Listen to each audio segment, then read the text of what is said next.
c'est Bloggy, le robot blogueur, le pote de tous les globetrotters. Objectif 2015, qu'est-ce que c'est? C'est l'année fixée par les Nations Unies pour atteindre les objectifs du millénaire. Qu'est-ce que c'est que cette affaire? Eh bien, ça sert à améliorer les conditions de vie des habitants de cette terre. Chic, on va retrouver tout de suite Christophe quelque part en Afrique, au Sénégal. Nangadef, cousin. Nous sommes au Sénégal, dans le village de Médina Marie, avec les chefs Horizon. Il y a Louis, Pauline, Jean et Jérôme. Mais alors Pauline, où sont les guides? Les jeunes sont pour le moment à l'école parce que c'est là que nous passons le plus clair de notre temps. C'est là qu'on y travaille et qu'on y loge. Eh bien, on va aller les rejoindre tout de suite. C'est parti.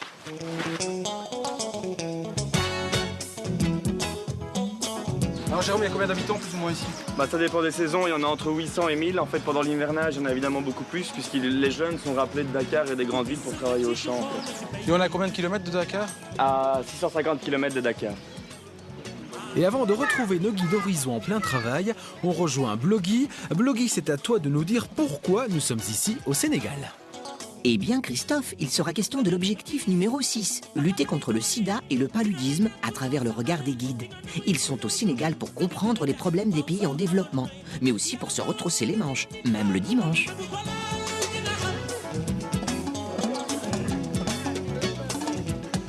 Les guides Horizon de Saint-Walburge à Liège se sont installés pendant 15 jours ici à Médina Marie. Les enfants du village ont appris des jeux, mais les guides n'étaient pas seulement là pour animer les après-midi, ils étaient là avant tout pour retaper une école. Donc voilà, ça c'est l'école Médina Marie et je vais te montrer dans la classe dans laquelle on travaille, donc c'est ici.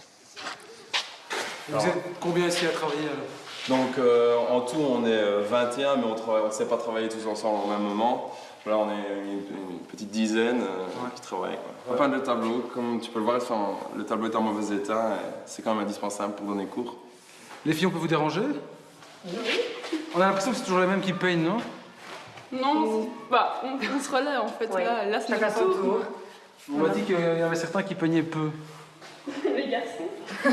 Les guides Horizon garçons et filles ont gagné de l'argent en Belgique pour pouvoir financer la rénovation de cette école. Le toit par exemple a été totalement refait. La rentrée scolaire pourra avoir lieu à temps. Nous voilà à présent dans un centre de santé à Vélingara. Ce matin, ces femmes participent à ce qu'on appelle une causerie. Le but de notre causerie aujourd'hui, c'est pour vous faire savoir comment nous travaillons. Ici, on donne aux femmes enceintes des informations et on les sensibilise au danger du sida.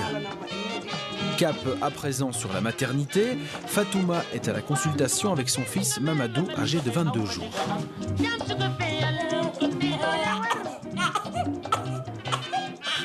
La maman, on l'a dépistée, elle est séropositive.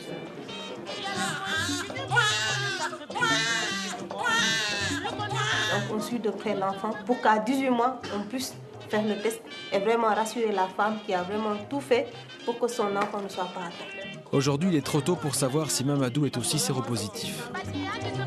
Fatouma, elle, est enceinte. Elle vient ici en consultation prénatale. Parce que la femme qui est enceinte peut transmettre la maladie à l'enfant pendant la grossesse, pendant l'accouchement, pendant l'allaitement. Donc c'est à ces 3 niveaux-là qu'on va vraiment essayer de freiner la maladie avant qu'elle transmette ça à son enfant. Rokhaya demande à toutes les femmes qui viennent ici en consultation si elles veulent faire une prise de sang pour savoir si elles ont le sida. Personnellement, je trouve que la confidentialité est très importante. Si on le dit à quelqu'un, il risque de ne pas garder le secret et au final, on risque d'être rejeté. C'est pour ça qu'il est important que cette confidentialité soit respectée. Si on le dit à son mari, il pourrait le dire à tout le monde. Moi, si mon test est positif, je ne le dirai à personne. Je sais qu'ici, la confidentialité est assurée à 100%. Seule la sage-femme est au courant. Dans le monde, chaque jour, près de 7500 personnes sont infectées par le virus du sida. Et 5500 personnes en meurent, parce qu'elles n'ont pas eu accès à des services de prévention et de traitement. Ici, dans la maternité de Vélingara, toutes les femmes peuvent faire une prise de sang gratuitement et en toute confidentialité. Seule la patiente est au courant et rien ne l'oblige à le dire à son entourage ni à son mari. C'est pour cela qu'une grande majorité des femmes décident de faire le test du sida. Elles ont le choix à soit le dire à leur mari et au risque d'être rejetées de leur village, de leur famille, etc.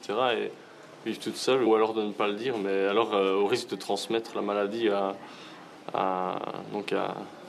à son mari, etc. Et quand on sait que la polygamie ici est encore bien présente, ça permet aussi de faire des ravages, quoi. Donc, Je trouve ça bien qu'elles puissent choisir ce qu'elles veulent et qu'elles ne soient pas obligées de le dire directement à leur mari parce que c'est quand même un choix important. L'idéal serait quand même d'arriver à faire évoluer les mentalités pour que le sida soit vraiment accepté et que les gens sachent vivre avec.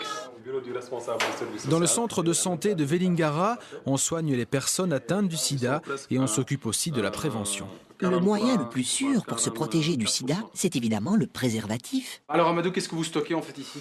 Donc ici, nous avons stocké des préservatifs masculins et féminins. Et on peut vous montrer que si on descendait, c'est des cartons de 3000 unités. Donc ici, on donne aussi gratuitement. Et quand ils viennent, on les explique par rapport à la conservation, la date de péremption, comment l'utiliser, et ainsi de suite. Et en fait, il y a pas c'est pas tabou en fait d'utiliser des préservatifs aujourd'hui? Non.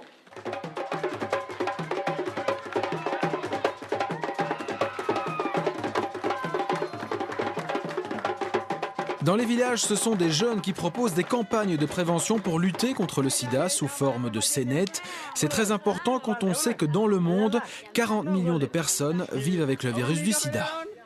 Là, il est vraiment fatigué, il n'a rien, il n'a même pas quoi manger.